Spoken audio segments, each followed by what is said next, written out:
Hello and welcome to the Law Prep tutorial. So we are back again with our most important session, that is CLAT Express one shot. Make he CLAT Express already I hope so आपको hard copy मिल गई होगी till date, तो और नहीं मिली अगर तो as soon as possible लेने का ट्राई करिए ताकि आप टॉपिक्स को as soon as possible cover कर सके, सो दैट मॉक में अगर हम मेक के क्वेश्चंस पूछे तो you should be able to attempt those particular question. और जिनके पास हार्ड कॉपी नहीं आती वो पीडीएफ के थ्रू भी चीज़ें कवर करना स्टार्ट कर दी होगी।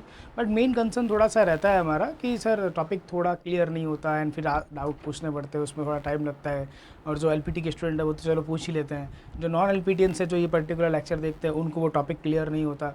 और एक बार अगर ओवरव्यू ऑफ द टॉपिक मिल जाए तो covering that particular topic is comparatively easy. तो इसलिए वन शॉट हम एवरी मंथ लेकर आते हैं और वेट करते हैं कि जब तक आपके पास नॉर्मली हार्ड कॉपी पहुंच जाए उसके बाद ही आपको वन शॉट प्रोवाइड करें, so that each and every one उसका बेनिफिट ले सके। तो हम स्टार्ट करेंगे हमारे मई मंथ के क्लैट एक्सप्रेस का वन शॉट। स्टार्ट करेंगे very first topic, Colombia joint BRI है ना, एक चाइना का इनिशिएटिव है जिसका नाम है बेल्ट एंड रोड इनिशिएटिव। ये वो पर्टिकुलर इनिशिएटिव का रोड मैप है, इसका नाम है बेल्ट एंड रोड इनिशिएटिव।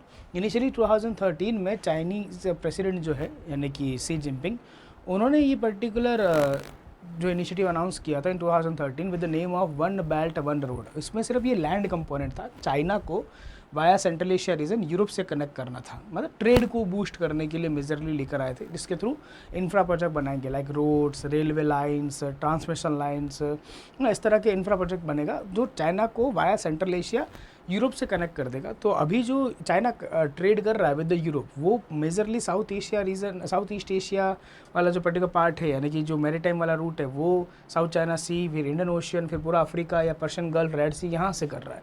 तो उसके लिए बहुत ज़्यादा लॉन्गर रूट है ये। तो अगर डायरेक्ट कनेक्टिविटी उसके पास अवेलेबल हो तो चीज़ें फिर भी कंपेरेटिवली उसके लिए काफ़ी इजी हो जाएंगी। तो ये थॉट प्रोसेस के साथ वो लेकर आया था इस इनिशिएटिव को। बाद में इसका नेम चेंज करके कर दिया BRI, belt and road initiative, क्योंकि फिर मैरीटाइम कंपोनेंट भी बाद में ऐड किया जिसका एक अनदर नेम जो है वो स्ट्रिंग ऑफ पर्ल्स भी है। ये स्ट्रिंग ऑफ पर्ल्स पोर्ट्स को कनेक्ट करेगा, तो पोर्ट्स पर्ल्स लाइक हो गए एंड उसको कनेक्ट कर रहा है तो स्ट्रिंग बन रहा है, तो उसका नाम रख दिया स्ट्रिंग ऑफ पर्ल्स। ये भी मैरीटाइम ट्रेड को बूस्ट करने के लिए था, लेकिन ओनली मैरीटाइम ट्रेड को बूस्ट करने के लिए नहीं है। इसका जो मैरीटाइम कंपोनेंट है उसका सिग्निफिकेंस हमारा स्ट्रेटजिक भी है, बिकॉज अगर चाइना का कोस्ट लाइन अगर आप देखोगे तो वो इधर है ना, तो इंडिया को कोई थ्रेट नहीं है फ्रॉम द चाइनीज़ नेवी, ऐसा कोई प्रॉब्लम है नहीं। लेकिन अगर हेयर एंड देयर आसपास के रीजन के अंदर चाइना की प्रेजेंस रहेगी, लाइक पाकिस्तान में ग्वादर, जिबूती है ना, यहाँ कीनिया के अंदर या जकार्ता इंडोनेशिया वाला पार्ट में है ना, तो चांसेस है कि इस रीजन इंडियन ओशन के अंदर भी वो डोमिनेंस क्रिएट कर सकता है। तो ये entire project BRI, belt and road initiative के नेम से है, जो ये कह सकते हैं कि लैंड रूट के कंपैरिजन के अंदर कि this is a modern form of ancient silk route. Past में क्या होता था, एंशियंट चाइना के अंदर सिल्क का ट्रेड करता था चाइना, यूरोप के अंदर सिल्क सेल करता था वाया दिस रूट। तो उसी रूट को रिवाइव किया, बट उसके अंदर एक और हमारा मैरीटाइम कंपोनेंट ऐड कर दिया और उस प्रोजेक्ट का नाम बीआरआई है। इस बीआरआई से मल्टीपल सिग्निफिकेंस होंगे चाइना को, जो अभी मैंने डिस्कस किया। लेकिन ये बीआरआई इंडिया के लिए कंसर्निंग पार्ट भी है। क्यों है, अगर मैप में देखोगे तो कोलकाता जो है इस रोड मैप में था, but as of now Kolkata यूँ कहते हैं कि इंडिया जो है वो बीआरआई का पार्ट नहीं है, due to one particular block या आर्म ऑफ दिस बीआरआई जो यहाँ से पास होती है, चाइना के कासगर वाले प्रोविंस से पीओके होते हुए इस वाले पर्टिकुलर पार्ट ग्वादर तक आती है। ये पीओके से पास हो रहा है, तो पीओके एक डिस्प्यूटेड रीजन है बिटवीन इंडिया एंड पाकिस्तान। वहाँ से अगर कोई प्रोजेक्ट जा रहा है तो एक तो कंसर्निंग सिचुएशन है सिक्योरिटी पर्पज़ के लिए भी, और हमारी सोवरेनिटी को थ्रेट भी है, क्योंकि है हमारा लैंड पाकिस्तान ने ऑक्यूपाई कर रखा है और थर्ड कंट्री आकर के वहाँ एक इंफ्रा प्रोजेक्ट बना रही है। तो इंडिया ने इसको अपोज किया था। इस ब्रांच को कहते हैं हम CPEC, China Pakistan economic corridor, इस ब्रांच का ये नेम है ना, चाइना पाकिस्तान इकोनॉमिक कॉरिडोर। तो ड्यू टू सी पैक, क्योंकि हमको सोवरेनिटी थ्रेट भी था और सिक्योरिटी कंसर्न भी था, और इस पूरे इंटायर रीजन के अंदर इस प्रोजेक्ट के थ्रू चाइना का डोमिनेंस रहेगा, तो इंडिया के डोमिनेंस को वो काउंटर कर सकता है। तो हमने बीआरआई से ऑप्ट आउट कर लिया कि हम बीआरआई का पार्ट नहीं बनेंगे। This is why road map में Kolkata is there, but actual में कोलकाता पार्ट नहीं है, इंडिया पार्ट नहीं है इस बीआरआई का, due to this particular reason. ये याद रखना है। तो ये हो गया बीआरआई का significance for China and why India is concern. लेकिन यहाँ कोलंबिया ने ज्वाइन किया है, और Colombia is a South American nation, तो यहाँ हमको क्या थ्रेट है, कोई फ़र्क नहीं पड़ता। लेकिन हमको नहीं, वेस्ट को, खास करके यूएसए को ज़्यादा थ्रेट है कोलंबिया का ज्वाइन करना। अगर थोड़ा और मंथ बैक जाएंगे तो Panama was the first south American nation जिसने बीआरआई को ज्वाइन किया था, लेकिन after threat from Donald Trump, जैसे वो ईरान को थ्रेट देते रहते हैं, आजकल दे ही रहे, वैसे ही पनामा को थ्रेटन किया कि अगर आपने ऐसा नहीं किया, हमारी बात नहीं मानी, तो पनामा हम आपसे ले लेंगे एंड ऑल, पनामा हमको दे दो। ऐसा जब आए थे नए नए तो उन्होंने बहुत कुछ इस तरह के अनाउंसमेंट किए थे। तो वो जो पर्टिकुलर थिंग है ना, वो इसीलिए किया अमेरिका ने, बिकॉज पनामा कैनाल पनामा में एग्जिस्ट करता, अमेरिका ने बनाई थी, लेकिन अभी जो राइट्स है उसके, सोरेन राइट्स, वो पनामा के पास है। पनामा कैनाल वो पर्टिकुलर रीजन है जिसके थ्रू अमेरिका ट्रेड करता है। अगर पनामा कैनाल का पैसेज नहीं होता तो उसको वर्ल्ड के साथ, यूरोप के साथ या बाकी और रीजन्स के साथ ट्रेड करने के लिए इंटायर साउथ अमेरिका हमारा जो है वो कवर करके इंटायर साउथ अमेरिका घूम के जाना पड़ता। तो बीच में एक पैसेज डायरेक्टली यूरोप से कनेक्टिविटी देगा, अफ्रीकन कंट्री से कनेक्टिविटी देगा, तो उसके लिए सिग्निफिकेंट इंटरेस्ट है पनामा कैनाल। तो अगर पनामा में चाइना का प्रेजेंस होता तो वो कभी भी थ्रेट बन सकता था यूएस चाइना के पर्टिकुलर कंसर्न के अंदर, क्योंकि वहाँ फिर चाइना का प्रेजेंस है तो चाइना का डोमिनेंस भी रहेगा इन द पॉलिसी मेकिंग। तो यूएस के थ्रेट के कारण पनामा ने तो ऑप्ट आउट कर लिया बीआरआई से, लेकिन पनामा के जस्ट बाद एग्जिस्ट करता है पास में ही हमारा कोलंबिया। तो वही बात हो गई कि यहाँ नहीं होकर के यहाँ हो गए, कल को कोई प्रॉब्लम आएगा तो वो military strategic point of view से भी अमेरिकन शिप्स को टारगेट कर सकते हैं और ट्रेड रूट्स को भी ब्लॉक कर सकते हैं। तो presence of China in south American region वो वेस्ट यूरोप के लिए, अमेरिका के लिए बहुत ज़्यादा कंसर्निंग है। तो इसीलिए अभी ये टॉपिक न्यूज़ में था, हाईलाइटेड पार्ट था, तो पूछ सकता है। इंडिया रिलेटेड भी कुछ इनिशिएटिव्स है, लाइक INSTC जो एक और हमारा प्रोजेक्ट है जो हमने बीआरआई को काउंटर करने के लिए और रेड सी पर जो डिपेंडेंसी है उसको रिड्यूस करने के लिए किया, वो सब इसमें लिखे हुए INSTC, IMAC है ना, वो आपको कवर अप करना है। तो ये था वेरी फर्स्ट टॉपिक हमारा जिसमें कोलंबिया ने ज्वाइन किया है बीआरआई। चलो अब आगे चलेंगे, नेक्स्ट पर्टिकुलर पार्ट को डिस्कस करेंगे।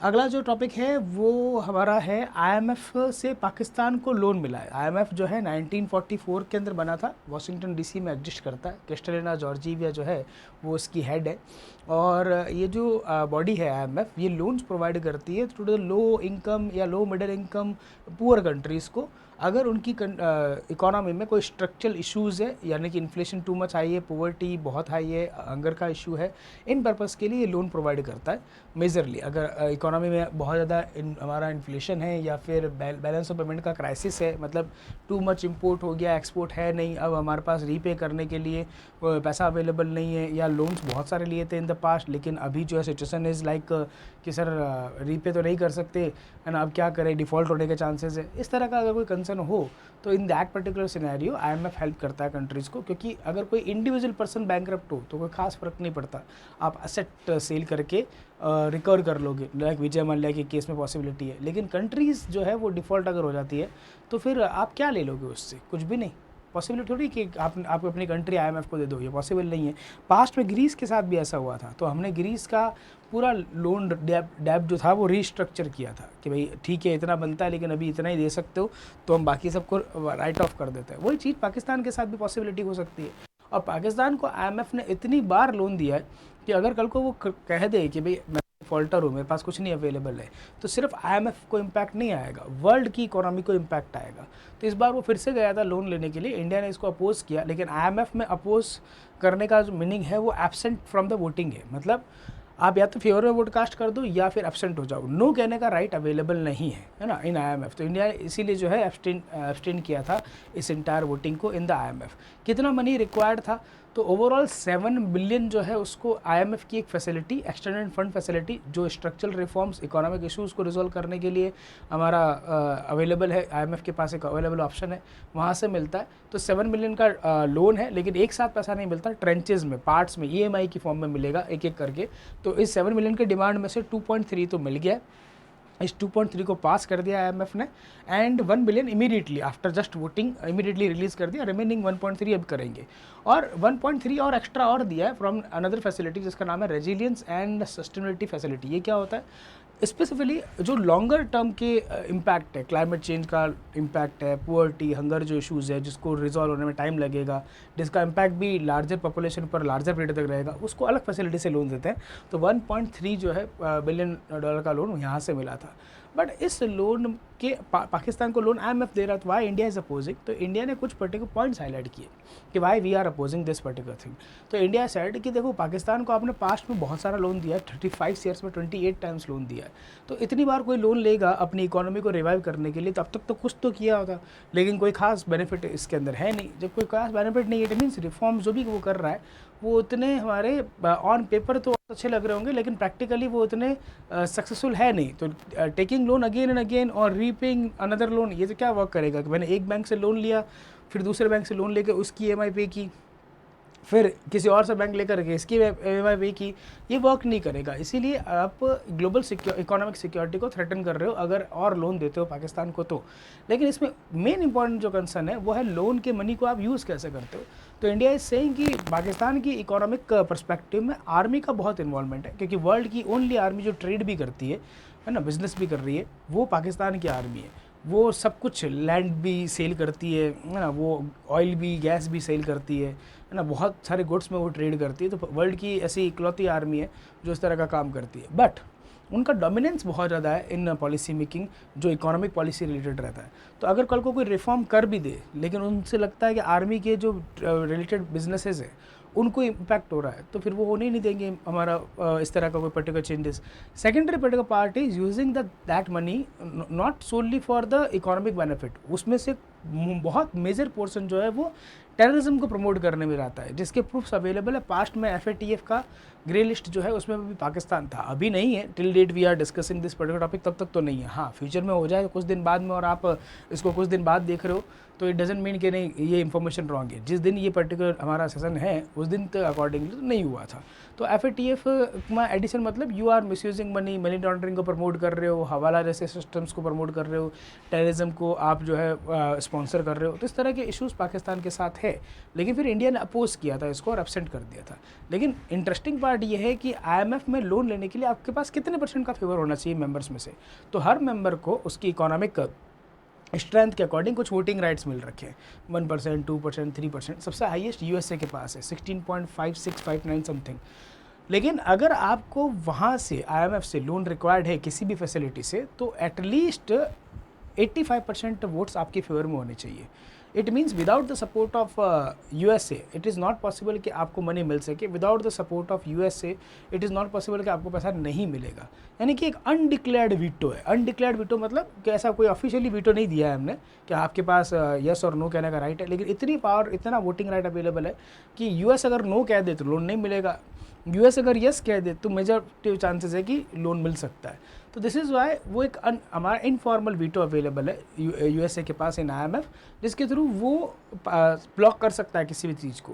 तो यहाँ इंडिया अगर थोड़ा USA का सपोर्ट लेता तो शायद पैसा नहीं मिल पाता, लेकिन USA ने पाकिस्तान के फेवर में वोट कास्ट किया और वो पैसा उसको मिल गया, है ना। ये लोन यहाँ से मिला। तो ये याद रखना है, IMF जो है ऑपरेशन सिंदूर के टाइम में न्यूज़ में था, तो चांसेस आर देयर कि इससे रिलेटेड कुछ क्वेश्चंस वगैरह जो है वो आपसे पूछ लिए जाए।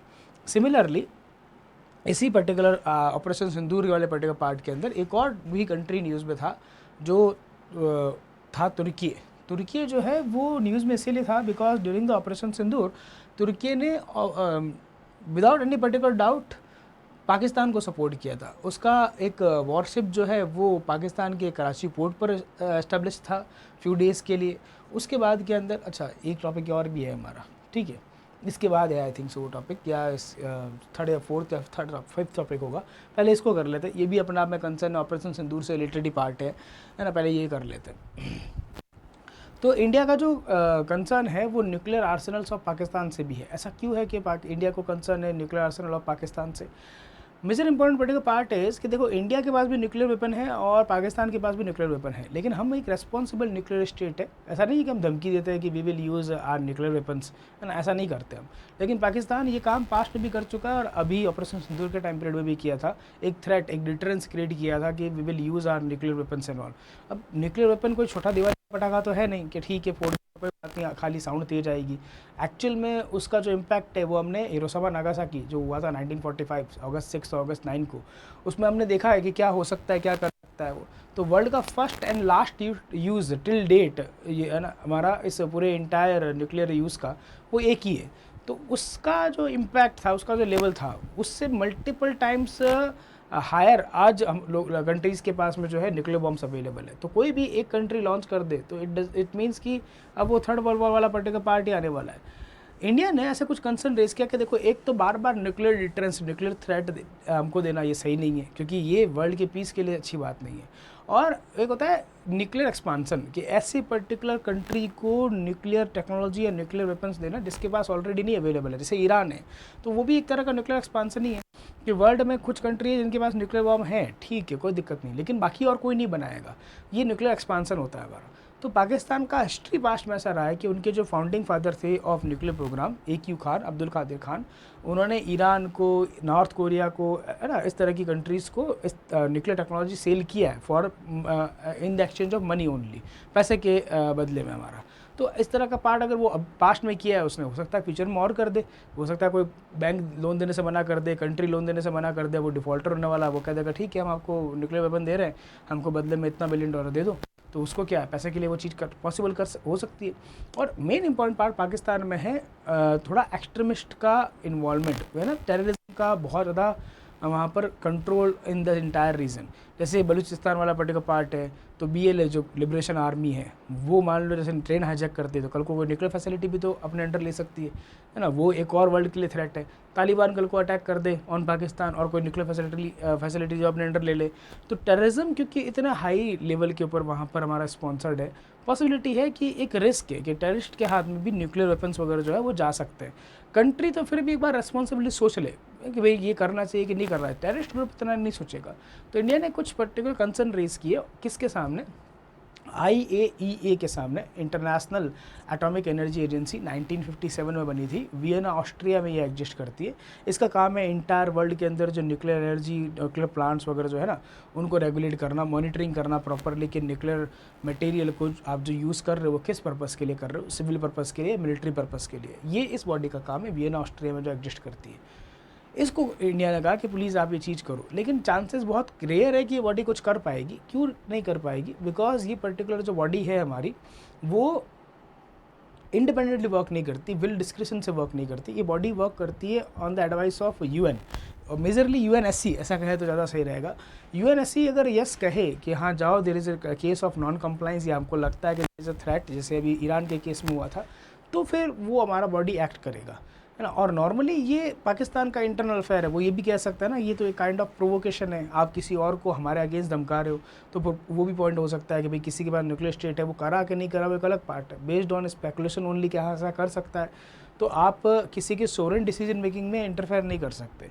तो वो भी एक चैलेंजेस है। इंडिया ने कंसर्न जरूर रेज किया। अब आगे कुछ करता है ये पर्टिकुलर बॉडी, नहीं करता वो एक अलग पार्ट है, करता है तो अच्छी बात है, नहीं करता है तो, है ना, अभी भी कुछ भी नहीं किया है तो कुछ खास हो नहीं सकता।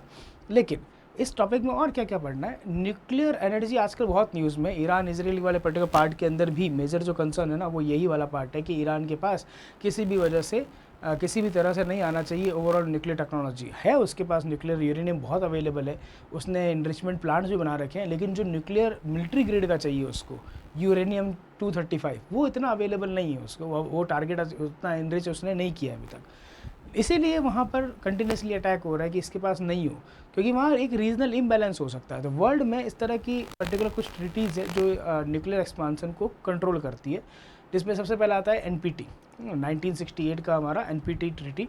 इस क्लैड एक्सप्रेस के टॉपिक नंबर 15 में एक 15 है नेशनल टेक्नोलॉजी डे, वहाँ ये NPT वगैरह मिलेगा जो मैं आपको बता रहा हूँ। तो NPT जो है वो हमारा न्यूक्लियर वर्ल्ड को 2 पार्ट्स पर डिवाइड करती है, nuclear states and non nuclear states. जिनके पास न्यूक्लियर वेपन है वो धीरे धीरे उसको स्लो करेंगे, लेकिन डिसआर्म करेंगे ये नहीं कहा, स्लो मतलब प्रोडक्शन को स्लो करेंगे, और डिसआर्म करने वाला पॉइंट नहीं मेंशन किया। लेकिन जो नॉन न्यूक्लियर स्टेट है वो न्यूक्लियर टेक्नोलॉजी नहीं बनाएंगे, और कोई भी nuclear state non nuclear state को वेपन्स या मटेरियल नहीं दे सकता। ये NPT का मेन क्रक्स था।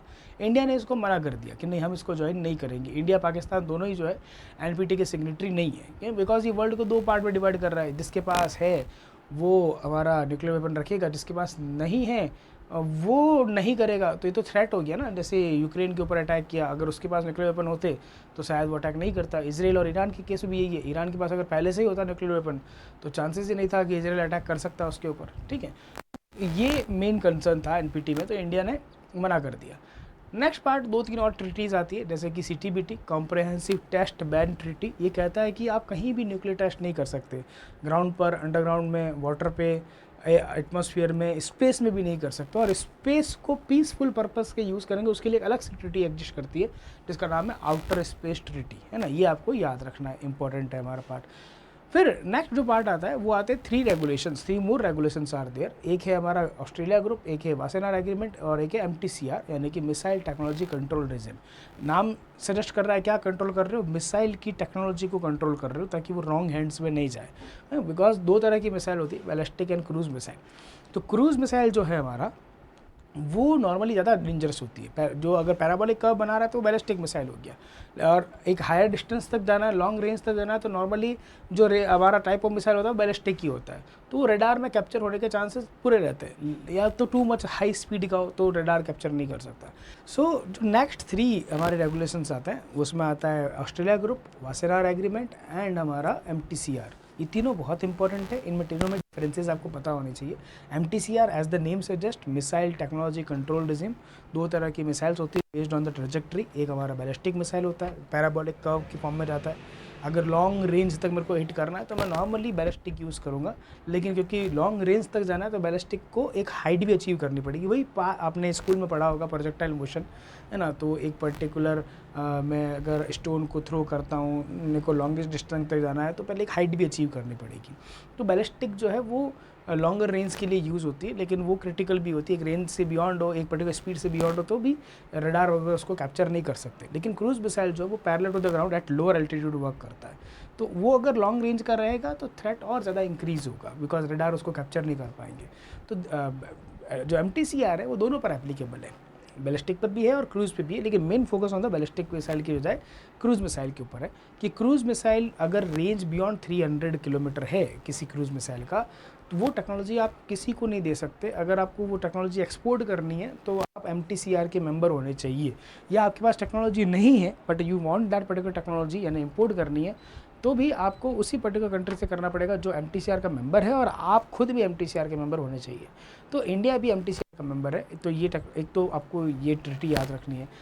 ऑस्ट्रेलिया ग्रुप जो है वो एक्सपोर्ट कंट्रोल करता है chemical weapons and biological weapons का, है ना। और जो वासेनार एग्रीमेंट है वो डबल पर्पस की टेक्नोलॉजी और गुड्स की बात करता है, कि सर ऐसा पर्टिकुलर कोई टेक्नोलॉजी जो सिविल पर्पस के लिए यूज़ आएगा बट उसका यूज़ हम मिलिट्री पर्पस के लिए भी कर सकते हैं, तो उसके एक्सपोर्ट को भी ये कंट्रोल करता है। तो 3 ये पर्टिकुलर चीज़ जो आपको साथ में कवर अप करनी है। फिर इसमें एक और पॉइंट आएगा, इंडिया का 3 स्टेज न्यूक्लियर प्रोग्राम।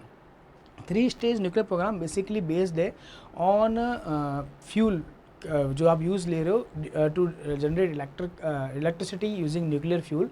वो हमारा फर्स्ट स्टेज है फ्यूल यूरेनियम, सेकेंड स्टेज है यूरेनियम प्लस प्लूटोनियम, फिर थर्ड स्टेज है हमारा थोरियम, जो हमारे पास वर्ल्ड में लार्जेस्ट रिजर्व अवेलेबल है। तो based on these particular 3 categories fuel की स्टेजेस के अकॉर्डिंग न्यूक्लियर हमारा फ्यूल प्रोग्राम, न्यूक्लियर हमारा एनर्जी प्रोग्राम बना था, प्रपोज बाय होमी जहांगीर भाभा। तो इसको कहते हैं 3 स्टेज न्यूक्लियर प्रोग्राम। धीरे धीरे टेक्नोलॉजी डेवलप करेंगे, फिर इलेक्ट्रिसिटी जनरेट करेंगे, टेक्नोलॉजी को अपडेट करेंगे और इलेक्ट्रिसिटी जनरेट करेंगे, और फिर अटमोस्ट लेवल की जो मोस्ट इंपॉर्टेंट हमारा जो मोस्ट पावरफुल न्यूक्लियर रिएक्टर होता है 3rd स्टेज वाला, वो बनाएंगे। तो इस तरह से इंडिया का न्यूक्लियर प्रोग्राम रन करता है, तो वो आपको कवर करना है, ठीक है, ये इसमें दे रखा है। नाउ नेक्स्ट जो टॉपिक आता है हमारे पास में वो तुर्की वाला है, आई थिंक सो। तो तुर्की वाला पर्टिकुलर बैकग्राउंड तो मैंने आपको बताया था कि overall background of that particular Turkey issue क्या है ना।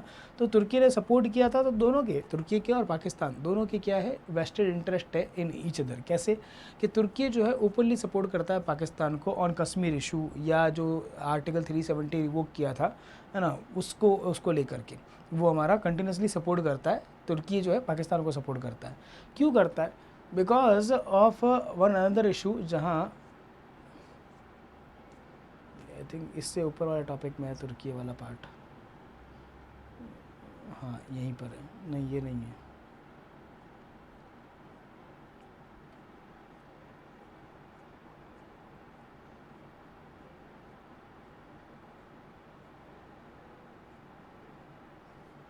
उस टॉपिक के बाद कट कर देना, है ना। ये कट अराउंड 3 मिनट से स्टार्ट होता है, यहाँ से स्टार्ट करना है, ठीक है। उस टॉपिक के फिनिश होते ही यहाँ से स्टार्ट करना है।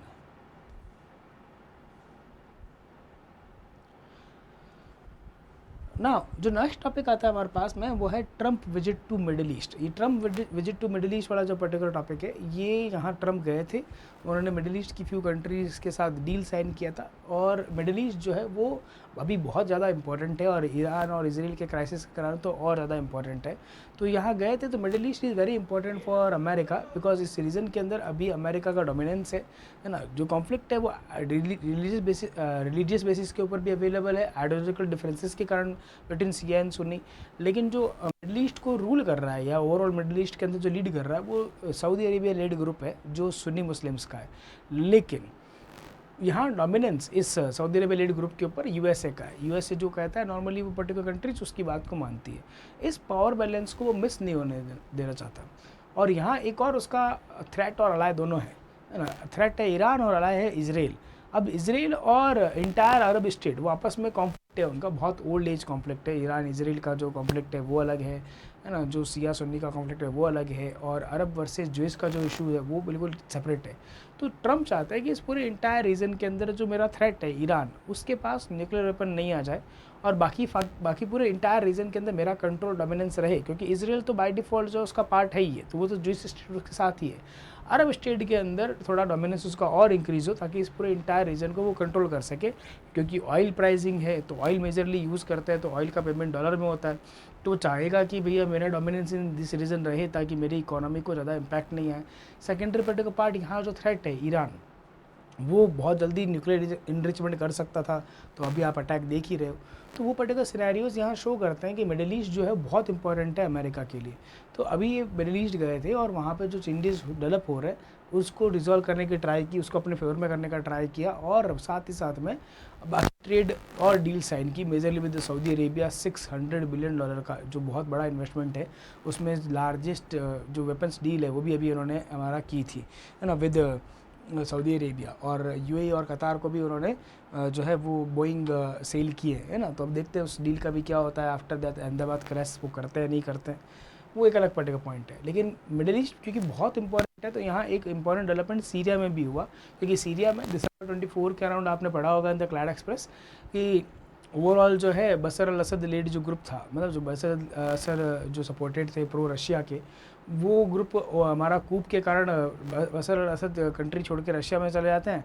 एंड वहाँ पर एसटीएस नाम की जो ऑर्गेनाइजेशन थी, टेररिस्ट ऑर्गेनाइजेशन, उसका रूल होता है। अब उसके प्रेसिडेंट बने हैं अहमद अल सरा। वो उनके साथ डील करते हैं, उनको प्रेज़ करते हैं कि हाँ आपने बहुत अच्छा काम किया, बिकॉज अब वो पर्टिकुलर सीरिया जो है अब वो प्रो यूएस बन जाएगा, है ना। यही होता है मिडिल ईस्ट के अंदर। पास्ट में प्रो रशिया था, अब थोड़ा प्रो यूएसए की तरफ जा रहा है। हर कोई कंट्री इस रीजन के अंदर डोमिनेंस चाहती है, क्योंकि ये बहुत वॉलेटाइल रीजन है। वर्ल्ड का मेजर ट्रेड जो है इस रीजन से होता है, पर्शियन गल्फ एंड रेड सी से। तो हर किसी को यहाँ पर कंट्रोल चाहिए। तो दिस इज़ वाई यहाँ ये गए थे, तो कुछ डील निगोशिएट की, कुछ कंट्रीज़ को प्रेज़ किया, है ना, कुछ को डील ऑफर करी कि ये करते हैं ताकि उनके साथ रिलेशन अच्छे हों। और एक अब्राहम अकॉर्ड का भी नाम आएगा इसके अंदर। अब्राहम अकॉर्ड 2020 में यूएसए के मीडिएशन से आया था। अब्राहम जो है वो अब्राहम अकॉर्ड बात करता है कि इसराइल के साथ टाइज अच्छे रहेंगे अरब स्टेट के, यानी वही जो अपने कॉन्फ्लिक्ट है वो भूलो और प्रॉस्पेरिटी की तरफ, ग्रोथ की तरफ चलो। इसके लिए लेकर आए थे विद देयर ओन बेनिफिट्स, ताकि वो अगर शांति से रहेंगे, एक दूसरे के कॉन्फ्लिक्ट नहीं रहेंगे, तो यूएसए इस रीजन के अंदर डोमिनेंस क्रिएट कर सकता है, इकोनॉमिकली भी और स्ट्रेटेजिकली भी। तो इसलिए यहाँ पर गए थे। तो वही पॉइंटर्स यहाँ लिखा है, और ये सारे फैक्ट्स आपको यहाँ से कवर करने। फिर आता है नेक्स्ट पर्टिकुलर टॉपिक, जहाँ बात हो रही है हमारी पाकिस्तान और तुर्की का एक पर्टिकुलर ग्रुपिंग जो उन्होंने इंडिया के अगेंस्ट की थी इन ड्यूरिंग दैट ऑपरेशन सिंदूर, है ना। जब वो अटैक किया था पहलगाम वाला, तो आपको याद होगा इन दैट रिटेलिएशन हमने देखा था कि तुर्की के ड्रोन्स वगैरह यूज़ हुए थे, है ना। पाकिस्तान ने तुर्की के ड्रोन्स को यूज़ किया था, है ना, उस अटैक के अंदर। तो वो अपना आप में कंसर्निंग पर्टिकुलर पार्ट है ना। तो यहाँ ऐसा क्या है जो बोथ कंट्रीज़ आर जो है कोऑपरेटिंग विद ईच अदर, तो वो है हिस्ट्री के अंदर दोनों क्या हिस्टोरिकल टाइज रहे हैं, और दोनों के प्रेजेंस में भी काफ़ी अच्छे जो है वो रिलेशंस हैं। तो हिस्टोरिकल टाइज की बात करें तो दोनों पर्टिकुलर कंट्रीज़ तुर्की एंड जो पाकिस्तान है वो कोल्ड वॉर एरा के पार्टनर है। कोल्ड वॉर एरा के अंदर वर्ल्ड दो पर्टिकुलर पार्ट्स में डिवाइडेड था, pro US and pro Russia, यानी देन यूएसएसआर। तो तुर्की एंड जो पाकिस्तान है वो यूएस का एक ग्रुप था जिसका नाम था सेंटो, उसके पार्टनर थे। तो बहुत टाइम पीरियड से वो थोड़े एक दूसरे के साथ थी हमारा कोलैबोरेट करके वर्क कर रहे हैं। तो आइडियोलॉजिकल डिफरेंसेस इतने है नहीं फॉरेन पॉलिसी में।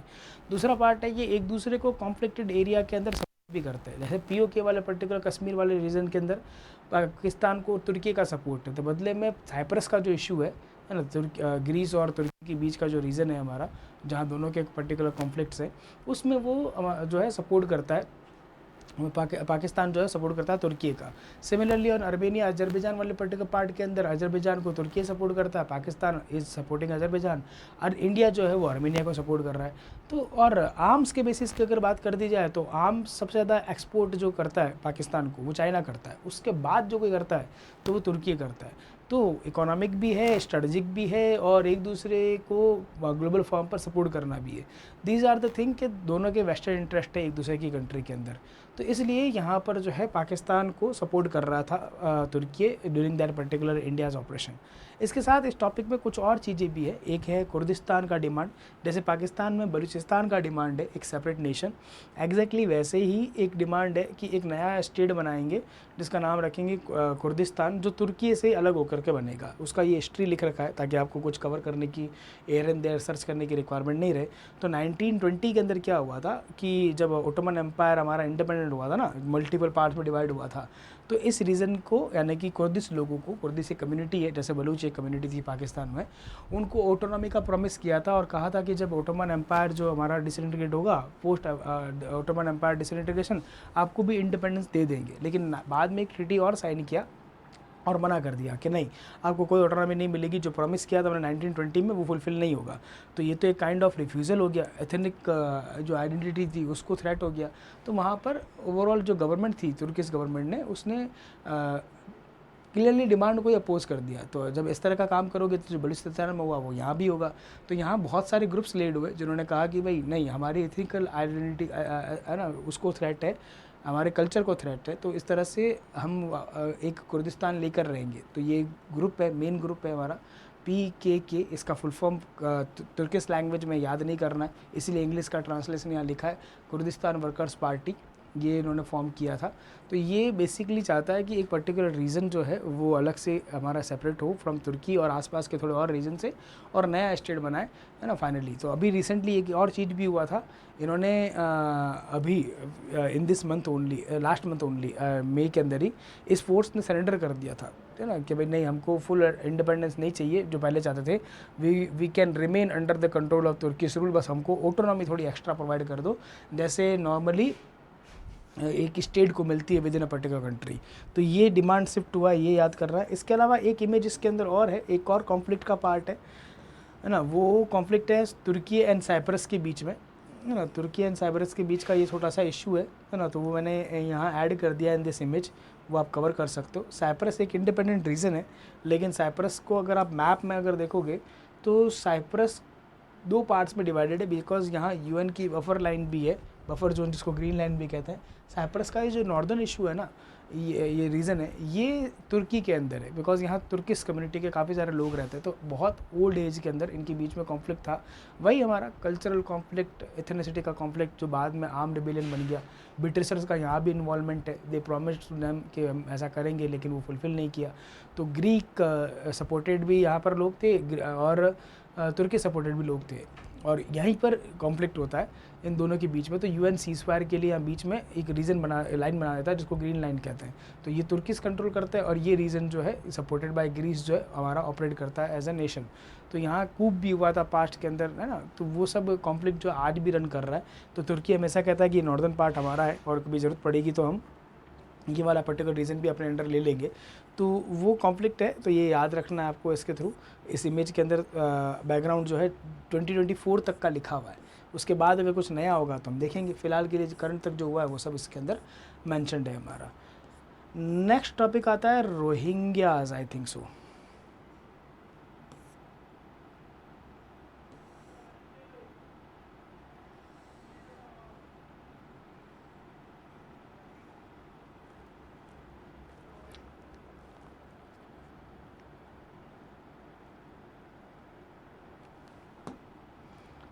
ठीक है, तो इस टॉपिक में क्या है, ओवरऑल जो है सुप्रीम कोर्ट ने फ़िलहाल के लिए डिनाई कर दिया है कि रोहिंग्यास को एग्जैक्टली वैसे ट्रीट नहीं किया जाएगा जैसे इंडियन सिटीजन्स को करते हैं। तो सबसे पहले पार्ट आता है कि डिमांड क्या था, और उससे भी पहले आता है कि वो आर रोहिंग्यास, रोहिंग्या है कौन।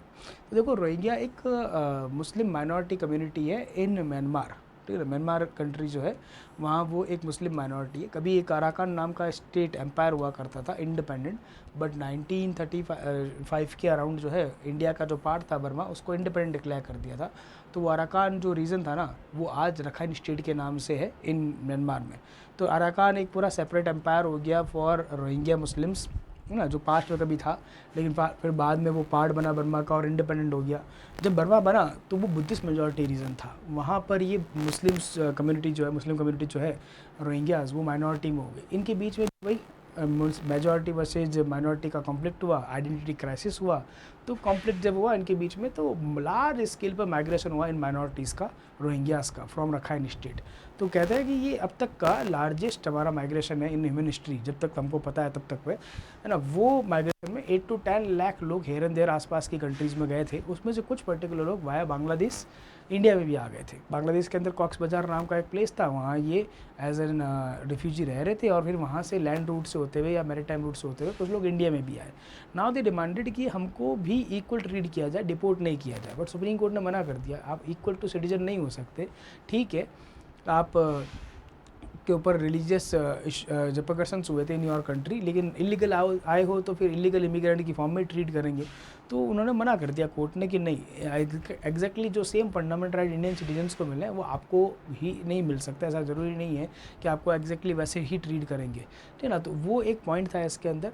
और फिर रोहिंग्याज जो है वो वापस भेजे जाएंगे। India is not a signatory of 1951 refugee convention, जो अलाउ करता है कि आपके यहाँ अगर कोई रिफ्यूजी की फॉर्म में आया है तो you can not send that particular refugee back to their original country, या ऐसे रीजन में नहीं भेज सकते जहाँ उनकी लाइफ को थ्रेट हो। बट इंडिया सिग्नेटरी नहीं भी है, तो फिर भी वो without being signatory of that 1951 convention, refugee convention, वो एक्सेप्ट करता है। इंडिया जो है एक्सेप्ट करता है हमारा रिफ्यूजीज़ को, डिपेंड करता है कि कौन सी कंट्री से बिलोंग करता है। अगर हमको थ्रेट नहीं है तो हम एक्सेप्ट कर लेते हैं, लेकिन थ्रेट होता है तो हम उसको इलीगल इमिग्रेंट मान के वापस भेज देते हैं। इस पूरे रिफ्यूजी क्राइसिस को हम हैंडल फिर कैसे करते हैं, if we are not signatory of international law. हमारा खुद का एक लॉ एग्जिस्ट करता है 1946 का फॉरेनर्स एक्ट, उसके थ्रू हम इसको रेगुलेट करते हैं। तो ये पॉइंट आपको कवर करना है इसके अंदर से। ये मैंने पूरा क्राइसिस एक्सप्लेन कर दिया, ये चीज़ यहाँ पे लिखी हुई भी है, रोहिंग्याज वगैरह कौन थे, कैसे आए थे, है ना, ट्रीटी ऑफ 1951 क्या है, ये सब यहाँ पर लिखा हुआ है। नाउ नेक्स्ट जो पार्ट आता है हमारे पास में वो है नेक्स्ट न्यूज़।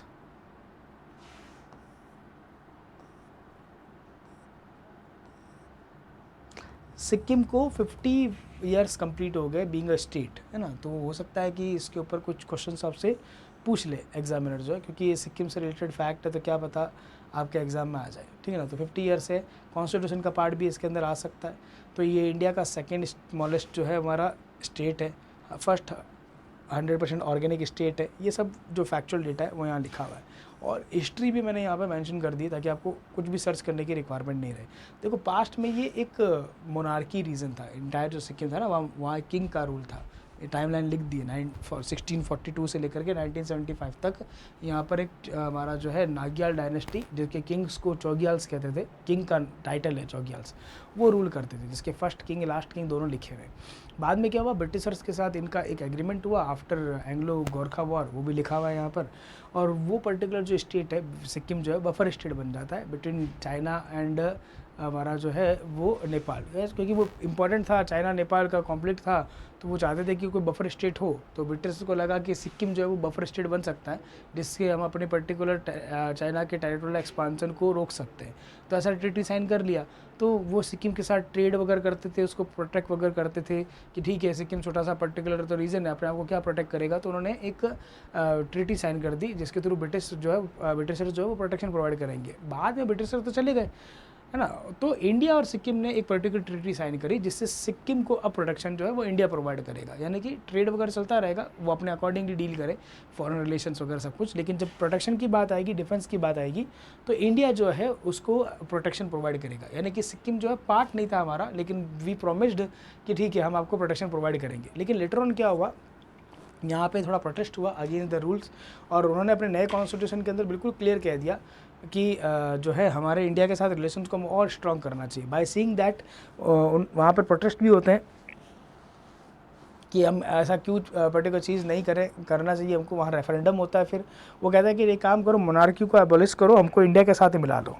तो फाइनली क्या होता है, एक अमेंडमेंट होता है इंडियन कॉन्स्टिट्यूशन वहाँ रेफरेंडम के बाद में, और 36 अमेंडमेंट 1975 के थ्रू सिक्किम को हम 22nd स्टेट बना लेते हैं, और उसको एक स्पेशल राइट प्रोवाइड कर देते हैं under this particular article of 371F, ये याद रखना है ना। इस तरह से सिक्किम का इंटीग्रेशन हो जाता है मई 16 को। अभी इसके 50 ईयर कंप्लीट हो गए थे, इसीलिए सिक्किम जो है वो इंडिया का, हमारा जो है इंडिया का as a 22nd state 50 year अभी सेलिब्रेट कर रहा था ना। नेक्स्ट पर्टिकुलर पार्ट इसमें क्या आता है, अगर कोई पर्टिकुलर रीजन जो इंडिया का पार्ट नहीं है लेकिन बाद में हमारा पार्ट बने, तो फिर हम कैसे वाई बीच पर्टिकुलर कॉन्स्टिट्यूशन प्रोविज़न ये काम कर सकते हैं। तो इंडिया में इंडियन कॉन्स्टिट्यूशन के अंदर there is a part number 1 जहाँ 4 आर्टिकल है, 1 2 3 4। आर्टिकल 2 आपको अलाउ करता है कि एक ऐसा एग्जिस्टिंग टेरिटरी जो आपका पार्ट पहले से नहीं हो, तो अगर आप उसको इनकॉर्पोरेट करते हो स्टेट की फॉर्म में, तो वो आप कर सकते हो under article number 2। Existing territory पहले से आपका हो, उससे अगर आप 1 से 2 स्टेट बनाते हो, लाइक आपने तेलंगाना बनाया ना, वो आंध्र प्रदेश से, तो आर्टिकल 3 के अंदर ये काम पार्लियामेंट कर सकता है। तो ये पॉइंटर्स यहाँ लिख रखे, ये कवर करने है ना। अगर ये काम करना हो कौन करेगा, कैसे करेगा, तो ये पॉइंटर्स रहेंगे इंपॉर्टेंट। और ओवरऑल जब रीऑर्गेनाइजेशन हुआ था स्टेट्स का, तो 3 कमेटी बनी थी, SK Dhar, GEP and Fazal Ali commission, ये तीनों यहाँ लिख रखे हैं ताकि आप उसको कवर कर लो, है ना। तो स्टेट रीऑर्गेनाइजेशन भी अपने आप में इंपॉर्टेंट बन जाता है। छोटा सा टॉपिक है लेकिन इंपॉर्टेंट है, इस पे क्वेश्चंस बनने के चांसेस हैं, क्योंकि 50 ईयर्स कंप्लीट हो गए तो क्वेश्चंस आ सकते हैं इसके ऊपर, ठीक है। चलो अगला टॉपिक देखेंगे हम। ओके, ये टॉपिक हमने पहले भी कवर किया था जब हमारा वो अप्रैल के क्लैड एक्सप्रेस था, उसके साथ अप्रैल के क्लैड एक्सप्रेस के अंदर हमने देखा था गवर्नर के रिलेटेड कुछ इश्यूज़ हुए थे। सुप्रीम कोर्ट ने तमिलनाडु गवर्नर के डिसीजन मेकिंग जब बिल होल्ड किया था अंदर आर्टिकल नंबर 200, उसको लेके कुछ गाइडलाइन इशू की थी। Based on the guideline president ने क्या किया था, आर्टिकल 143 को यूज़ किया, एडवाइजरी जुरिडिक्शन, और ये कहा कि भैया मेरे कुछ क्वेरीज़ है, ओवरऑल 14 क्वेश्चन पूछे थे समथिंग, कि इसका आंसर करो कि एक चीज़ कैसे पॉसिबल हो सकती है ना, मेरे कुछ लीगल क्वेरीज है उसको रिजॉल्व कर लो। तो article number 143 advisory jurisdiction president को ये पावर प्रोवाइड करता है कि वो सुप्रीम कोर्ट से कुछ क्वेश्चंस पूछ सकता है अगर उसको लीगल एडवाइस की रिक्वायरमेंट हो। हालांकि सुप्रीम कोर्ट बाउंड नहीं है एडवाइस देने के लिए, लेकिन वो पूछ सकता है। 2 तरह के एडवाइस जा सकते हैं, लॉ से रिलेटेड या प्री कॉन्स्टिट्यूशनल पर्टिकुलर कोई एग्रीमेंट हो रखा हो उससे रिलेटेड। लॉ वाले पार्ट में कंपलसरी नहीं है, प्रेजेंट लॉ हो जाए या कोई इशू हो तो, लेकिन अगर प्री कॉन्स्टिट्यूशनल एग्रीमेंट है उस पर कोई क्लियरिटी की रिक्वायरमेंट हो, तो फिर हमारा ओवरऑल चांसेस है कि मतलब बाउंड है प्रेसिडेंट आंसर करने के लिए, कि सुप्रीम कोर्ट आंसर करने के लिए बाउंड है, करना ही करना पड़ेगा उसको।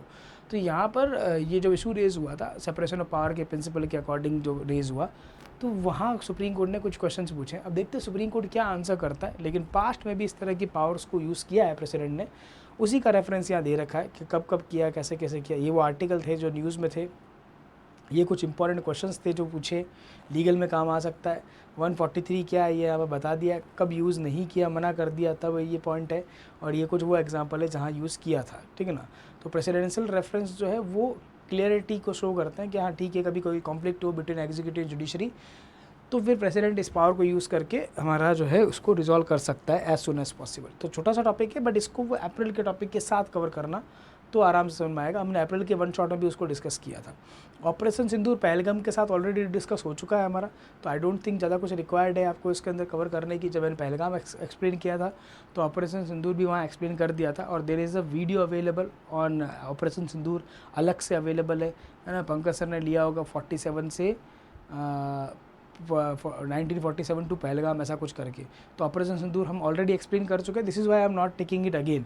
हम पहले से इसको कवर कर चुके हैं, तो each and everything is there, तो आपको ज़्यादा प्रॉब्लम नहीं आएगी आई थिंक सो ऑपरेशन सिंदूर को कवर करने में। हाँ, अगर फिर भी कोई लगे कि you have some doubt operation Sindoor के रिगार्डिंग, कुछ पर्टिकुलर क्वेरीज है आपकी, तो आप ड्रॉप कर सकते हो, we will discuss that those particular query accordingly, है ना। जब वो डिस्कस कर लेंगे तो आई डोंट थिंक ज़्यादा प्रॉब्लम आएगा। बट इसमें इतना कुछ है भी नहीं कि आपको लगे कि कोई प्रॉब्लम आए, बिकॉज ईच एंड एवरीथिंग हमने ऑलरेडी डिस्कस कर लिया ऑपरेशन सिंदूर के अंदर।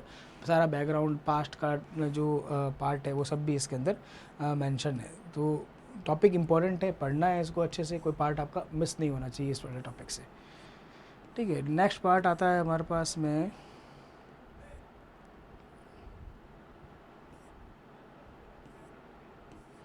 Just a minute,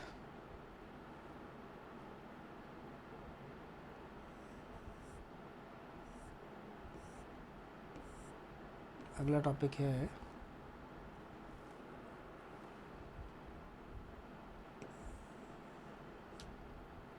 anti defection law. ये इंपॉर्टेंट है, एंटी डिफेक्शन लॉ कॉन्स्टिट्यूशन की बुक में भी दे रखा है आपको, तो आप वहाँ से भी कवर अप कर सकते हो। देखो क्या होता है कि समटाइम्स एमपी एमएलए के और पर्टिकुलर पार्टी के सिंबल से स्टार्ट होता है टिकट लेकर के, एंड फिर वो टिकट वहाँ से लेकर के इलेक्शन जीत के फिर किसी और पार्टी को ज्वाइन कर लेते हैं, इसको कहते हैं डिफेक्शन। तो इसको रोकना बहुत कंपलसरी था। 1967 में एक पर्सन थे गया राम जी, उन्होंने ये काम किया था, with in few particular days multiple party change की थी। तब से एक पॉलिटिक्स में एक फ्रेज बन गया, आया राम गया राम, वो इसी एग्जाम्पल की वजह से बना। इससे होता क्या है, इससे आज की डेट में, दैट टाइम पीरियड में तो रॉन्ग था बट ज़्यादा लार्जर इम्पैक्ट नहीं आ रहा था। फिर धीरे धीरे क्या हुआ कि गवर्नमेंट ही डिज़ोल्व होने लग गई। वाई? बिकॉज मान लो 100 सीट है, तो इलेक्शन के लिए आपको 51 सीट्स की रिक्वायरमेंट है। कुछ रिजल्ट आया अराउंड 55-45, है ना, एक को 55 सीट मिली, 45 सीट मिली। तो गवर्नमेंट डिज़ोल्व करने के लिए आपको सारे लोगों की रिक्वायरमेंट नहीं है 45 वाली पार्टी को, वो वहाँ से 6 मेंबर एटलीस्ट लेकर आ जाए, गवर्नमेंट डिज़ोल्व हो जाएगी। तो और वो डिस्क्वालीफाई भी नहीं होते। तो इन दैट पर्टिकुलर केस बहुत सारी गवर्नमेंट जो है वो ओवरटर्न होने लगी। 1985 आते आते, तो 67 से 85 आते आते, तब राजीव गांधी गवर्नमेंट को ये लगा कि इस तरह की चीज़ों को रोकना चाहिए, बिकॉज ये अगेंस्ट द डेमोक्रेटिक वैल्यूज़ है। वोटर्स के साथ एक तरह का फ्रॉड ही हो गया कि वोटर्स ने वोट कास्ट किया ए पार्टी को, लेकिन वहाँ से 2-4 लोग लेकर के आपने गवर्नमेंट ही चेंज कर दी। महाराष्ट्र में भी इस तरह का पर्टिकुलर पार्ट हुआ कि पार्टी कोई और थी, पावर में कोई और था, आपने पार्टी को 2 पार्ट्स में डिवाइड किया, मिसयूज़ किया एंटी डिफेक्शन लॉ के प्रोविजंस का, एंड गवर्नमेंट ही चेंज कर दी, और पार्टी दो पार्टी आपने जो है डिवाइड कर दी, एनसीपी एंड शिवसेना। तो एंटी डिफेक्शन अपने आप में इसीलिए भी इम्पोर्टेंट है। तो 10th शेड्यूल ऐड किया था bye 52nd constitutional amendment act 1985, और एंटी डिफेक्शन जो है ना उसको इलीगल डिक्लेयर कर दिया था, क्योंकि ये उसको रोक रहा था। तो फिर इसका नाम ही हो गया एंटी डिफेक्शन लॉ।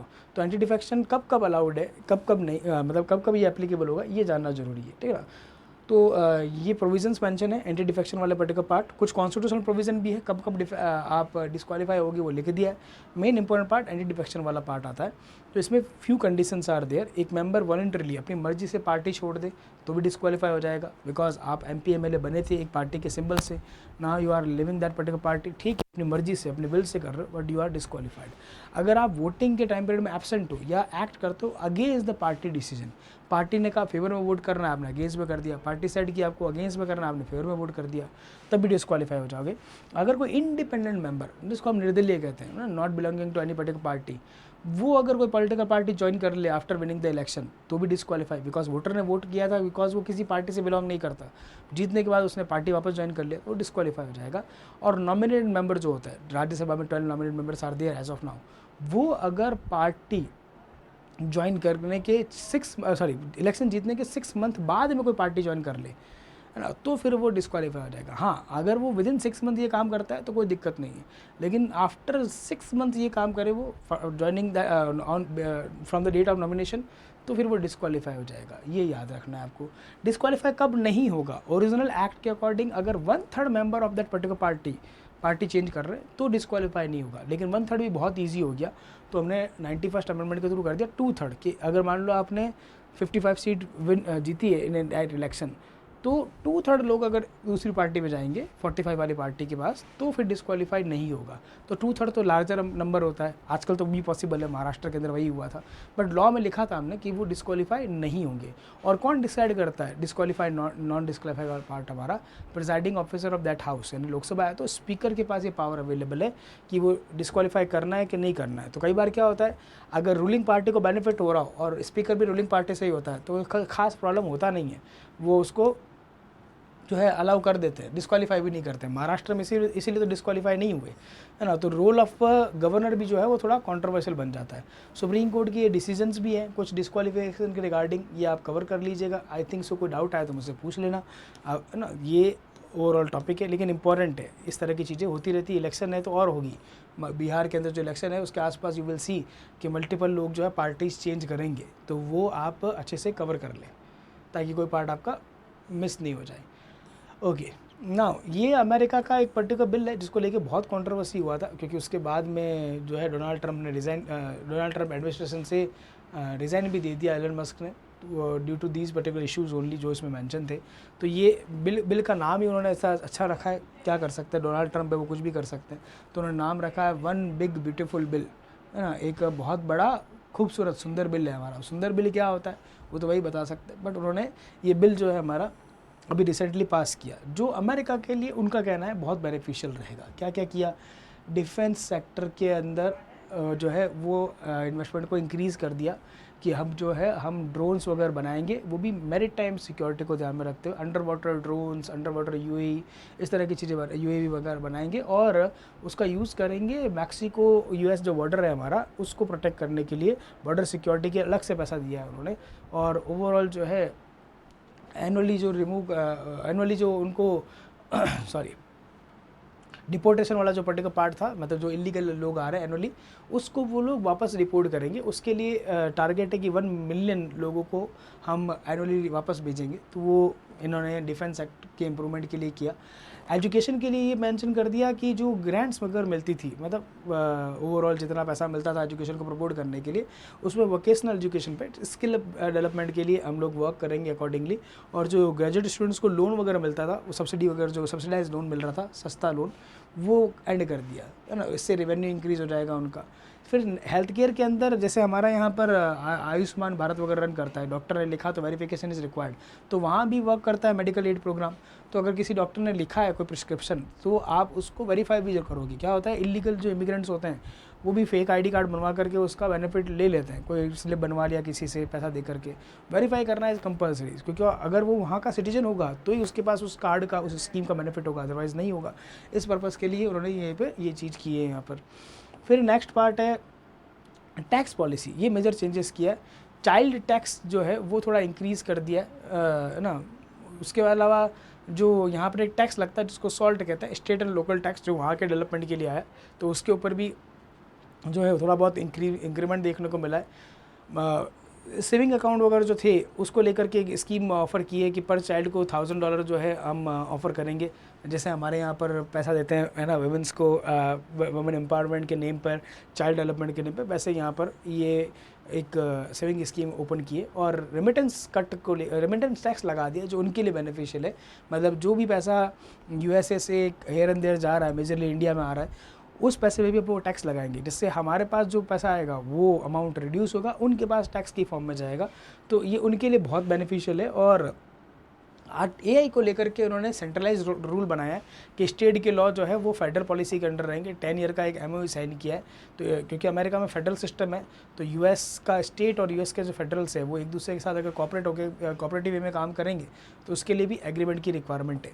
तो उनके लिए ये लॉ काफ़ी बेनिफिशियल है। ठीक है, हमारे लिए थोड़ा कंसर्निंग पार्ट है ना। मेजरली कंसर्न रेमिटेंस के अंदर है, बिकॉज वर्ल्ड में रेमिटेंस सबसे ज़्यादा हमको मिलता है ना, और उसी पे टैक्स लगेगा तो ऑब्वियसली हमारा बहुत बड़ा शेयर जो है वो रिड्यूस हो जाएगा। वही पॉइंट मैंने इसके अंदर हाईलाइट किया है, अब आप कवर कर लेना, ठीक है। नेक्स्ट पार्ट,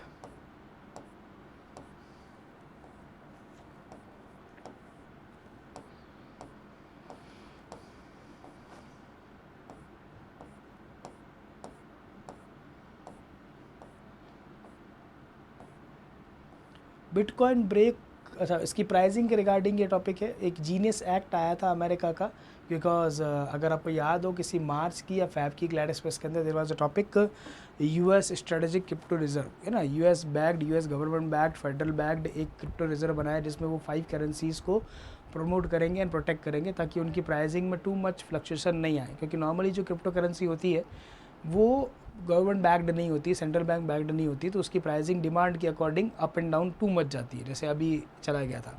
उसका जो मेजर रीज़न था वो ये जीएनएस एक्ट था, ब्रैकेट में फुल फॉर्म लिख रखी है। तो ये फेडरल रेगुलेशन है, फेडरल लॉ है, जो वहाँ की क्रिप्टो करेंसी, जिसका एक और नाम है stable coins, kind of crypto currency है, नाम अलग रखा है स्टेबल कॉइन्स। जो गवर्नमेंट बैक्ड होंगे इसीलिए उसका नाम अलग हो गया, क्योंकि जो गवर्नमेंट बैक्ड नहीं होते उनको क्रिप्टो करेंसी कहते हैं। ये स्टेबल कॉइन्स रहेंगे। मेजरली ये चाहते हैं कि एक फाइनेंशियल सेफगार्ड मिले, इनकी pricing too much up and down नहीं जाए, और क्योंकि गवर्नमेंट कंट्रोल रहेगी तो इलीगल यूज़ भी नहीं होगा इसका। तो ये जीनियस एक्ट इसीलिए लेकर आए थे, है ना। तो क्रिप्टो करेंसी होती क्या, डिजिटल करेंसी होती है, लेकिन वो सेंट्रलाइज नहीं होती है। आरबीआई जैसे हमारा कंट्रोल करता है वैसे सेंट्रल बैंक उसको कंट्रोल नहीं करता है। कोई भी प्राइवेट प्लेयर, आप और मैं, ऐसा कोई पर्टिकुलर करेंसी बना सकते हैं जो रुपी के एक्सचेंज में आप बाय कर सकते हो, और फिर उसको एज ए जो है एज ए करेंसी यूज़ कर सकते हो। फिएट करेंसी नहीं, कॉइन या नोट की फॉर्म में नहीं। कुछ लोग अलाउ करते हैं, कुछ लोग नहीं अलाउ करते। तो कहीं पर अगर क्रिप्टो करेंसी के अंदर पेमेंट अलाउड है तो फिर वो आप उसको यूज़ कर सकते हो, लेकिन बदले में आप क्या ले रहे हो, हार्ड कैश, है ना, जो करेंसी वाला पार्ट है। तो मेरा तो अर्निंग चल ही रहा है, और क्योंकि डिमांड इंक्रीज़ हो रहा है, बहुत सारे लोग, अगर मान लो कि इंटायर कंट्री है, जैसे L Salvador is the first country जिसने लीगल टेंडर डिक्लेयर कर दिया था क्रिप्टो करेंसी को। तो अगर एल सैल्वाडोर के अंदर ये वर्क करता है तो मैं तो और ज़्यादा क्रिप्टो करेंसी लेकर आऊँगा, है ना, पैसा दे करके। क्यों? क्योंकि आपके पास अभी पैसा कहाँ से आया, वो सेंट्रल बैंक के थ्रू कंट्रोल है, तो सीबीआई, ईडी वगैरह सबको पता है। क्रिप्टो करेंसी को कोई ट्रैक नहीं कर रहा, तो आपके पास पैसा कहाँ से आया, नो आइडिया। तो ज़्यादा से ज़्यादा लोग जो है क्रिप्टो के अंदर हमारा ट्रेड करना स्टार्ट होंगे, तो प्राइसिंग भी अब चली जाएगी। तो इसीलिए क्रिप्टो करेंसी के अंदर इलीगल एक्टिविटीज़ ज़्यादा होती है। तो गवर्नमेंट, यहाँ यूएस की गवर्नमेंट जो है अपने थ्रू बैक्ड एक नया क्रिप्टो असेट लेकर आई है जिसका नाम रखा है स्टेबल कॉइन्स, है ना। ये आपको याद रखना है ना। चलो नेक्स्ट पार्ट।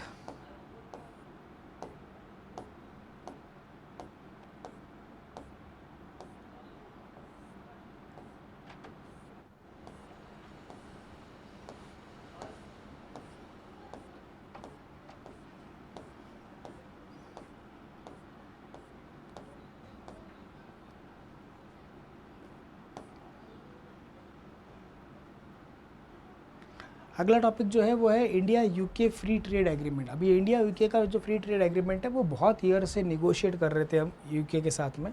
फाइनली हमने इसको साइन कर दिया है, और वेस्टर्न वर्ल्ड के साथ हमारा ये फर्स्ट इस तरह का ट्रेड है। हमने बहुत सारे कंट्रीज़ के साथ इस तरह का नेगोशिएशन किया है। यूएसए के साथ अंडर नेगोशिएशन है, यू के साथ अंडर नेगोशिएशन है, बट वेस्टर्न वर्ल्ड के साथ ये हमारा फर्स्ट ओवरऑल ट्रेड एक डील है, फ्री ट्रेड एग्रीमेंट है। तो इसके कुछ पॉइंटर्स है वो कवर कर लेते हैं। इंडियन एक्सपोर्ट को 99% तक का ड्यूटी फ्री एक्सेस मिला है, मतलब कोई भी इंडिया से कोई भी पर्टिकुलर प्रोडक्ट अगर एक्सपोर्ट होकर यूके जाएगा तो 99% ऐसे प्रोडक्ट है जिनके ऊपर कोई टैक्स नहीं लगेगा। और एडिशनल इंडियन को भी वीज़ा दिया गया 100 लोगों को, जैसे H1B वीज़ा होता है वैसे ही यूके का भी वीज़ा होता होगा। तो वो पर्टिकुलर टेक्निकल वर्कर्स को जो मिलता है उनके लिए 100 एडिशनल और आ पाएंगे। इंडिया को बदले में क्या मिला है कि जो प्रोडक्ट वहाँ आएगा, वहाँ से यहाँ आएगा, यूके से यहाँ आएगा, 90% तक का टैरिफ कट उनको भी मिलेगा, और फिर आगे नेक्स्ट 10 ईयर के अंदर हम 85% को टैरिफ फ्री बना देंगे। जैसे यहाँ हमारे 99% प्रोडक्ट्स को कोई टैरिफ नहीं देना है, अभी के लिए उनको टैरिफ देना पड़ेगा, लेकिन 99% रिड्यूस हो जाएगा। फिर धीरे धीरे और भी हम चेंजेस करेंगे। ऑटो पार्ट्स जो है, जो ऑटो इंपोर्ट टैरिफ करेंगे, मैन्युफैक्चरिंग नहीं, ओनली ऑटोमोबाइल जो बन के आएगा या पार्ट्स आएंगे उसका पहले क्या है टैरिफ लगता था 100% का, मतलब ऑलमोस्ट डबल प्राइस, उसको रिड्यूस करके 10% पे कर दिया। यानी कि कोई कार जो बन रहा है यूके के अंदर, वो अगर यहाँ इंपोर्ट होकर आता है तो सिर्फ 10% ही एक्स्ट्रा रहेगा, तो एक्सेसिबल मार्केट हो जाएगा। और विस्की इंजन बहुत सारा आता था यूके से, उस पर भी रिड्यूस कर दिया। पहले 75% टैरिफ लगता था, उसको 150% लगता था, उसको 75 कर दिया, और नेक्स्ट 10 ईयर्स के अंदर उसको 40% तक लाएंगे, ये भी डिक्लेयर किया है। उसके अलावा जेनरिक जो फार्मा वाला पर्टिकुलर पार्ट है उसको लेकर के एक एक्सक्लूसिव डेटा फ्रेमवर्क होता था, उसको उन्होंने साइन कर दिया है कि नहीं, ऐसा नहीं करेंगे। एक्सक्लूसिव डेटा मतलब होता है कि मान लो रिसर्च हुई यूके में, प्रोडक्ट मिल रहा है उस प्रोडक्ट इंडिया में, तो आपको वो रिसर्च भी शेयर करनी पड़ेगी, है ना। वो एक एग्रीमेंट अलग से करना पड़ता है। अगर वो नहीं होता तो आप प्रोडक्ट तो यूज़ ले रहे हो लेकिन रिसर्च शेयर नहीं हो रही, तो उसको डेटा एक्सक्लूसिविटी कहते हैं। तो कि नहीं, आपको अपना ट्रायल खुद करना पड़ेगा, मेडिकल आपको डेटा खुद इकट्ठा करना पड़ेगा, तो वो क्या करता है फिर और एक्सपेंडिचर को इंक्रीज़ करता है। हम सेल्फ उस तरह की पर्टिकुलर मेडिसिन को या फार्मा रिलेटेड पर्टिकुलर थिंग को नहीं बना सकते। तो इन्होंने ये एग्रीमेंट साइन कर दिया कि फार्मा सेक्टर के अंदर हमारा डेटा एक्सक्लूसिविटी वाला जो पार्ट है वो नहीं रहेगा, बाकी हम बात करेंगे आगे। ये इंपॉर्टेंट पॉइंट है, ये याद रखना। इंडिया ने रिजेक्ट कर दिया था डेटा एक्सक्लूसिविटी को कि नहीं, आपको डेटा भी शेयर करना पड़ेगा, ठीक है ना, ये ज़रूरी है, ये याद रखना है आपको।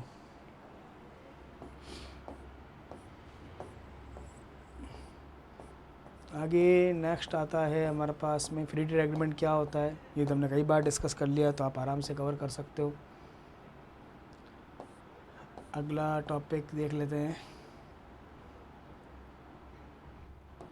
ये तो WTO के बारे में है, ये आपने कई बार कवर कर रखा है। WTO अगर क्या होता है,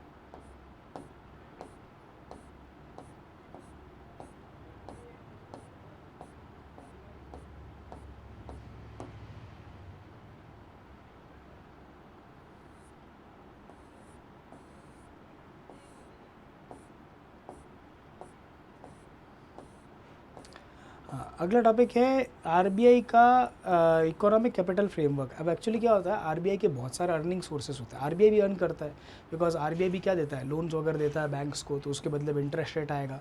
RBI जो है गवर्नमेंट बॉन्ड्स को मार्केट के अंदर हमारा जो है वो सेल करता है, तो उससे भी अर्निंग होती है। कुछ लोग गवर्नमेंट बॉन्ड परचेज करते हैं, तो उसके ऊपर भी उसकी अर्निंग होती है।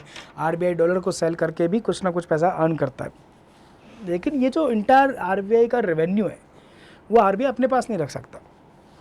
RBI को अपने day to day expenditure plus emergency दोनों को मिला करके एक्सक्लूड करके बाकी बचा हुआ पैसा गवर्नमेंट को देना पड़ता है। वो जो ओवरऑल मनी है वो जहाँ से भी वो अर्निंग कर रहा है और फिर एक्सपेंडिचर प्लस इमरजेंसी को अपने पास रख के सरप्लस जो है वो गवर्नमेंट को दे रहा है, उसको कहते हैं इकोनॉमिक कैपिटल फ्रेमवर्क, है ना। उसमें क्या होता है, दो पर्टिकुलर कंपोनेंट है, वही RBI कितना फाइनेंशियल रिस्क हैंडल कर सकता है और कैसे जो है वो डिविडेंड जो सरप्लस है वो गवर्नमेंट को ट्रांसफ़र करेगा। ये हर 5 ईयर में वो हमारा जो है ओवरऑल रिव्यू करता है। अभी 5 ईयर हो गए इसके, विमल दलाल कमेटी ने 2019 में अनाउंस किया था, तो वो वापस से रिव्यू किया। तो ये कह रहे हैं कि बफर जो है, यानी कि जो इमरजेंसी है, उतना फंड कैसा कितना रखोगे अपने पास कि अभी आप 5.5 से 7.5 तक का पर्टिकुलर बफर अपने पास रख सकते हो। मतलब जितना भी अर्न किया उतना, बाकी सब पैसा देना पड़ेगा दिस ईयर, है ना। लास्ट फाइनेंशियल ईयर में जो भी अर्न किया था उसका बफर हटा करके 2.6 लाख करोड़ जो है उसने सेंट्रल गवर्नमेंट को दिया है, जो अब तक का हाईएस्ट है। एवरी ईयर दे रहा है, अब तक का हाईएस्ट अमाउंट है। लास्ट ईयर दिया था 2.1 लाख करोड़ समथिंग, इस बार उससे भी ज़्यादा अर्न किया RBI ने, तो ये पैसा ट्रांसफ़र किया। तो सरप्लस वो पर्टिकुलर मनी है ओवरऑल RBI की इनकम में से, जिसमें से आपको एक्सक्लूड करना है, माइनस करना है बफर, कंटिजेंसी बफर रिजर्व, यानी कि इमरजेंसी फंड, जो ओवरऑल वैल्यू का 5.5 से 7.5 तक वेरी करता है और बाकी सब गवर्नमेंट को देना पड़ता है। तो ये हमारे मीनिंग हो गया इकोनॉमिक कैपिटल फ्रेमवर्क का। ये मीनिंग यहाँ लिख दिया है मैंने, एक्सप्लेन भी कर दिया है कितना पैसा दिया है, RBI कहाँ से अर्न करता है, ये सब मैंने यहाँ पर मेंशन कर दिया, और RBI के इफेक्ट है। छोटा सा टॉपिक है लेकिन इंपॉर्टेंट है, इस पर क्वेश्चन बन सकता है क्योंकि इकोनॉमी रिलेटेड बहुत कुछ आजकल हो रहा है, तो चांसेस है कि इसके ऊपर क्वेश्चन हमारे एग्जामिनर बना ले। छोटा सा टॉपिक है, ज़्यादा डीप जाने की रिक्वायरमेंट नहीं है, ठीक है। अगला टॉपिक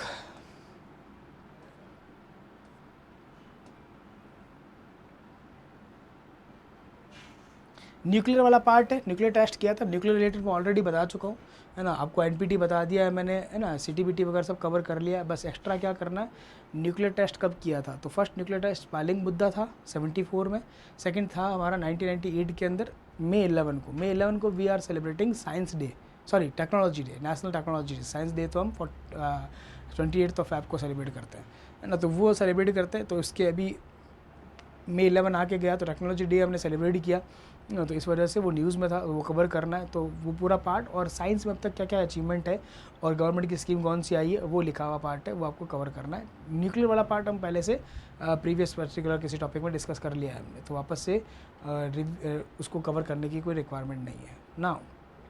नेक्स्ट जो पार्ट आता है हमारे पास में वो रहता है प्रेस फ्रीडम इंडेक्स का। तो प्रेस फ्रीडम इंडेक्स जो है वो RSF, और मैं अगर फ्रेंच नहीं लेकर के इंग्लिश में ट्रांसलेट करूँ तो उसको कहते हैं रिपोर्टर्स विदाउट बॉर्डर्स नाम की एक एजेंसी रिलीज़ करती है, एवरी ईयर रिलीज़ करती है। ये इसका 23rd एडिशन था सिंस 2002। तो ये ओवरऑल इन 5 पैरामीटर्स पे 180 कंट्रीज़ को रैंक करती है। और एज यूजली नंबर 1 के ऊपर जो कंट्री रहती है हमारी, वो इस बार भी नंबर 1 पर ही है, that is Norway, followed by Estonia, Netherland, Sweden, Finland. Bottom के ऊपर कौन है? एरिट्रिया, फिर नॉर्थ कोरिया, फिर चाइना, फिर सीरिया, फिर ईरान। ये प्रेस फ्रीडम का इंडेक्स ये शो करता है कि how much control is there on press from the government side, मतलब स्टेट स्पॉन्सर्ड है या फ्रीली वर्क कर रहा है। अगर फ्रीली वर्क कर रहा है तो मतलब मासिस तक इंफॉर्मेशन पहुंच रही है। फ्रीली वर्क नहीं कर रहा है इट मीन्स गवर्नमेंट कंट्रोल्ड है, तो जो गवर्नमेंट को ठीक लग रहा है वो चीज़ वो दिखा रहे हैं, जो गवर्नमेंट को ठीक नहीं लग रहा वो चीज़ वो नहीं दिखा रहे। तो मासिस तक इंफॉर्मेशन ही नहीं है, तो अगर कुछ गवर्नमेंट रॉन्ग कर भी रही है तो प्रोटेस्ट कौन करने वाला है? कोई भी नहीं करने वाला है। तो ये रिपोर्ट ये चीज़ हमारा हाईलाइट करती है ना। इसमें इंडिया की रैंक की बात करी जाए तो इंडिया की रैंक इज़ 151st, जो लास्ट रिपोर्ट 159th के कंपैरिजन में काफ़ी बेटर है। ये फिर इंडिया के नेबरिंग कंट्रीज़ की कुछ रैंक्स है वो आपको याद करनी है। प्रेस फ्रीडम डे कब सेलिब्रेट करते हैं? तो May 3 को करते हैं। प्रेस फ्रीडम क्यों सिग्निफिकेंट है वो मैंने आपको बता दी, और ये यहाँ पर लिख भी दिया ताकि आप उसको आराम से कवर कर लो। ठीक है, इंडियन कॉन्स्टिट्यूशन में there is mention of the press freedom under article number 19 clause number 1 sub clause A, है ना। ये पॉइंटर्स यहाँ लिखे हैं, वो आपको कवर करने हैं। छोटा सा पार्ट है ये, तो इंडेक्स वाला पर्टिकुलर पार्ट है। आई डोंट थिंक इंडेक्स में कुछ एक्सप्लेन करने लायक कुछ है। आई थिंक सो इंडेक्स तो आप सेल्फ कर लोगे, कोई प्रॉब्लम नहीं आएगी, है ना। दो इंडेक्स है और एक पर्टिकुलर रिपोर्ट है। तो मेजरली जो था वो यही वाले पर्टिकुलर टॉपिक थे जो आपको कवर करने थे इन डिटेल, जिसका बैकग्राउंड आपको पता होना चाहिए। बाकी सब टॉपिक इजी से हैं, है ना, वो आप आराम से कवर कर लोगे। तो इसको हम यहीं तक रखेंगे, है ना। और अगर कोई डाउट वगैरह आ जाए तो you can just drop in the comment section, या फिर नंबर तो आपके पास प्रोवाइडेड ही है। We will discuss those particular topic. तो we will meet again in the next particular one shot. Till then have a nice day. Ram Ram, दुआ सलाम, जय हिंद, जय भारत।